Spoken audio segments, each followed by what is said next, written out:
রাত তখন গভীর, চারদিকে শুনশান নীরবতা। কলকাতার মধ্যম গ্রামের দোহারিয়ার নির্জন রাস্তা দিয়ে এগিয়ে যাচ্ছিল একটি বিলাসবহুল গাড়ি। ভেতরে থাকা মানুষটি হয়তো ভাবছিলেন আগামী দিনের বাংলার নতুন রাজনৈতিক সমীকরণ নিয়ে। কিন্তু ঠিক তখনই ঘটল সেই শিউরে ওঠা ঘটনা। হঠাৎ একটি দ্রুতগতির গাড়ি এসে পথ আটকে দাঁড়ালো। কিছু বুঝে ওঠার আগেই চারপাশ থেকে ঘিরে ধরল ৭-৮ জন সশস্ত্র বাইক আরোহী। তারপর কোনো কথা নয়, শুধু মুহুর্মুহু গুলির শব্দে কেঁপে উঠল রাতের নিস্তব্ধতা। ঝাঁঝরা হয়ে গেল গাড়ির সামনের সিটে বসে থাকা মানুষটির শরীর। দর্শক, যিনি এই নির্মম হত্যাকাণ্ডের শিকার হলেন তিনি কোনো সাধারণ মানুষ নন। তিনি হলেন পশ্চিমবঙ্গের নবনির্বাচিত সরকারের সম্ভাব্য মুখ্যমন্ত্রী শুভেন্দু অধিকারীর অত্যন্ত ঘনিষ্ঠ এবং দীর্ঘদিনের বিশ্বস্ত পার্সোনাল সেক্রেটারি বা পিএস চন্দ্রনাথ রথ। যে দলের শীর্ষ নেতা আর মাত্র দুদিন পরেই মুখ্যমন্ত্রী হিসেবে শপথ নিতে যাচ্ছেন, তার একেবারে ডান হাতকে এভাবে প্রকাশ্যে খুন করার দুঃসাহস কার হতে পারে? এই এক খুন ওলটপালট করে দিয়েছে বাংলার রাজনীতি।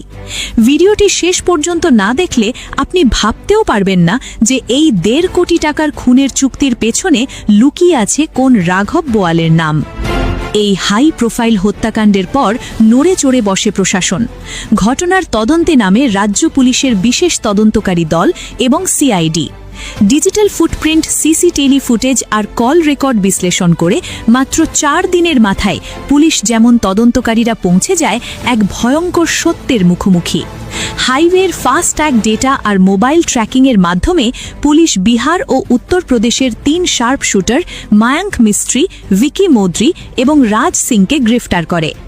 কিন্তু ভিন রাজ্যের এই ভাড়াটে খুনিদের জেরা করতেই বেরিয়ে আসে হাড় হিম করা তথ্য। তারা জানায় চন্দ্রনাথ রথকে দুনিয়া থেকে সরিয়ে দেওয়ার জন্য সুপারি দেওয়া হয়েছিল পাক্কা ১.৫ কোটি টাকা।